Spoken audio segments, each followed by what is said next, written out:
Mark Hacking told police his wife had been kidnapped. He said a stranger forced him into his car, shot him in the arm, and disappeared with her. The story spread fast. Media, search teams, panic. Everyone believed Mark was the victim. But within hours, detectives realized something chilling.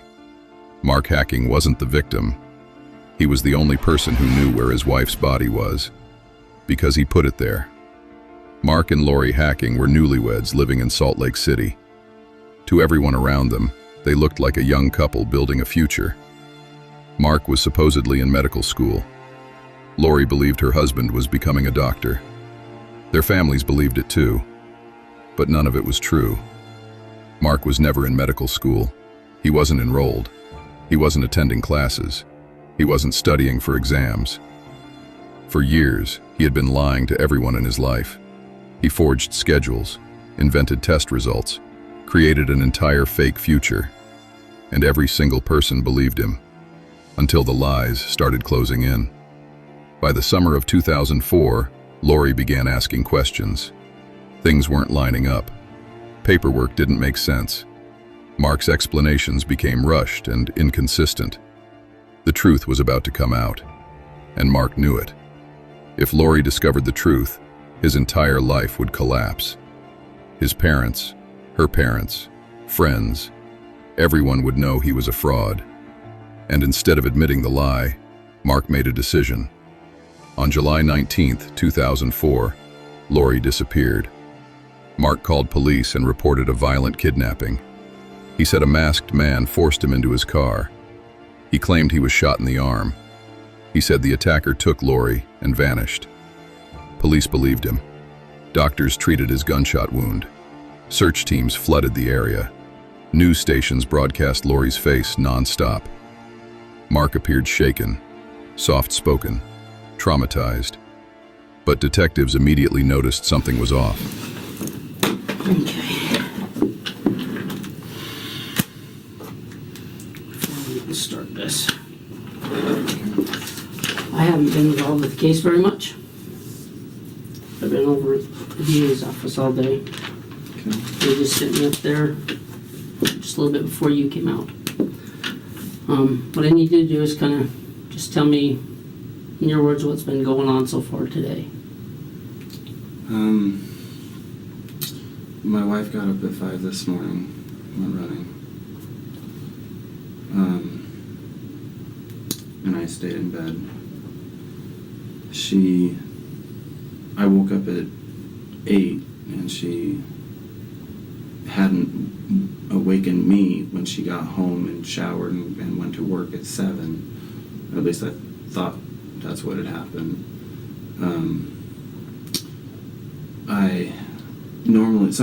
Most of the time I drive her to work, and she wakes me up when she's ready and I take her to work, but sometimes she drives. And today she was driving, so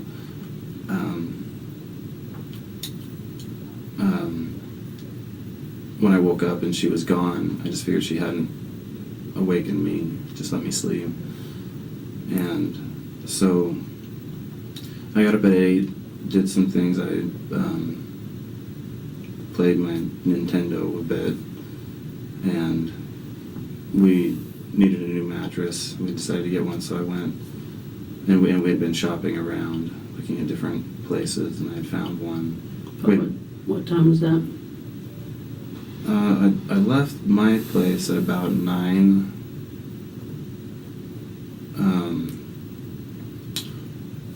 Drove around. Most of the places were closed where I was looking, but one place said on the door that they would open at 10. But I got there. What place was that, you know? I can't remember the name, but it's right next to R.C. Willey. Okay.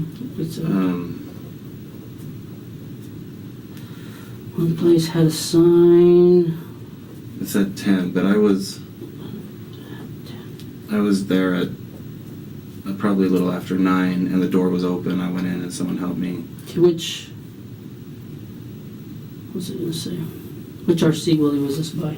21st South. The one there on 300 West? Or no? Yeah, Yeah? yeah. Okay, so you go in there because the door's open. And they had the mattresses we were looking at. They were sort of extreme comfort or something like that. And it was a good deal. So How much did you pay for it? I paid like $500, somewhere around there. And they had, we needed new pillows too. Our pillows were pretty shot. And I bought 2 pillows. And they were something like $49 a piece or $50 a piece or something. Okay, did you buy sheets or anything like that to go along with them? No, No, you didn't buy any sheets? no. Okay, what happened after you got the mattress home? I put it on my bed. I was putting sheets on. Called my wife while I was putting sheets on. And someone else answered the phone. About what time was this? About 10. Called wife's cell phone? No, No. her Work phone? phone. So it's really good for assuming there. What was the reason for the call? Just to say hi. Okay. Called wife's work phone, someone else answered. Do you know who answered? His name is Brandon. Do you know him? My wife is training him. I had never met him. Okay. What happened during the telephone call? I asked to talk to my wife. Well, I don't remember the exact words. He said something along the lines, is Lori okay? And I Brandon said, asked you that? yeah, and I said, I don't know. And he told me she hadn't come in. So I went looking for her. Okay, how did you know where to go look? Because she runs in the same place every day. She goes up there every single day? No, Most of the time? 5 or 6 days a week. Okay. Okay, about what time was it you left to go look for her? Just after 10, just right away. So it was close to 10, 10, 15, 10, 10? Something like that. Yeah. Okay. 10, I'll just say 10 to 10, 15, just guessing. Okay. I'll put a question mark so we're not being held to. Okay, so you went looking up there. When did you decide to call the police? Right away. Right. I tried before I left the apartment, but it was busy. So I grabbed my phone book. What number did you dial, do you know? Dispatch. I don't. So you called before you even got up there to look for her? Okay. Okay, what happened when you got up to Memory Grove? Did you get up there before the police, or about how long did it take you to drive up there? 10 minutes. So now we're around about 10:30, Probably. say. Did you find her car? Mm-hmm. Does she park it in the same place when she goes jogging up there, or? I haven't been up there. I don't know where it's at or anything. There's not. It's just on the street. Just Is it on the road that goes around, or is it up the canyon? down in Memory Grove. Down at the bottom by the gate and all Mhm. that? Okay. And that's just where you found it? You're not sure that's where she always parks it or anything? She parks it on that road every time. Every time? I'm just. You say the same place. It's on the road. I mean general, Right, not the same okay. parking spot. Nobody can get there. Right. I just had to get a basis for the questions. Okay, let me explain the test to you. You understand it so you feel comfortable with it, and so you won't be afraid of it. Okay. What this is a truth verification machine. Okay. Have you ever had a lie detector test, the old-fashioned type? If you've seen them on TV, okay, they have like the box and they have all the arms going around, the papers rolling, the guy's sitting in the chair and he's all strapped up and all that stuff. Okay. That was developed in the 1930s. Okay, we're hoping technology's advanced a little more since then, and that's what this is. Okay? Before we get going, I need to take care of some items of business here. How do you spell your last name? Hackking. Okay. This is just waiver form. It's basically saying you're taking this of your own free will. Nobody's forcing you or coercing you or anything of that nature. Okay. Okay, you can agree with that. If you can agree with that, just sign that there. Okay. I do feel coerced into taking this. And how do you feel? I mean, let me explain this to you. Nobody's making you take this test. If you don't want to, you can walk right out that door right And now. what happens to me? You walk out the door and I take you back up to your car.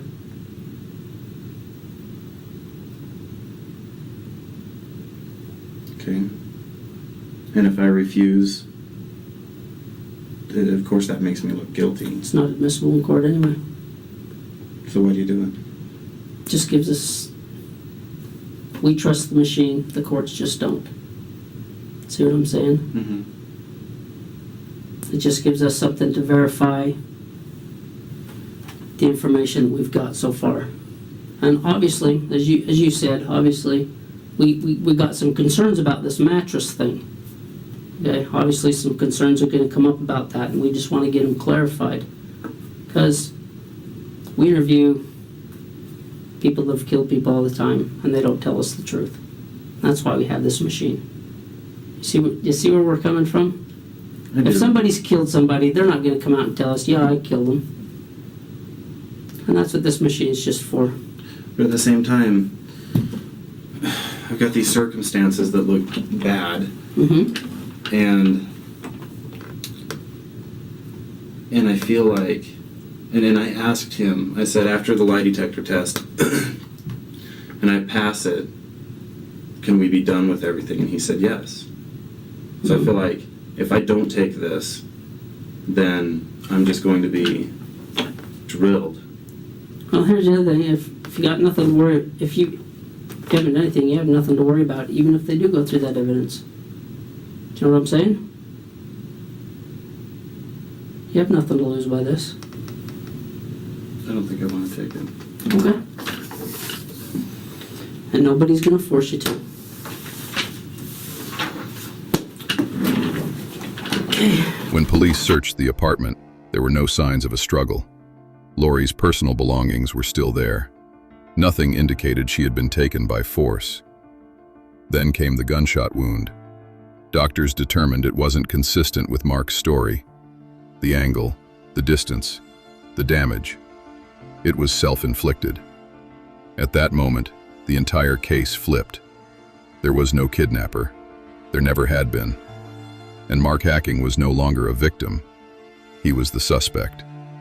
Under pressure, Mark broke. He confessed to shooting Lori inside their apartment.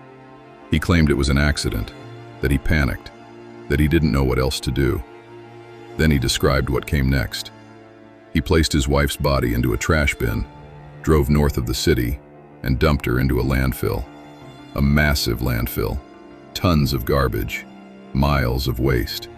Search crews worked non-stop. Time was critical. Days passed. Eventually, Lori Hacking's body was found.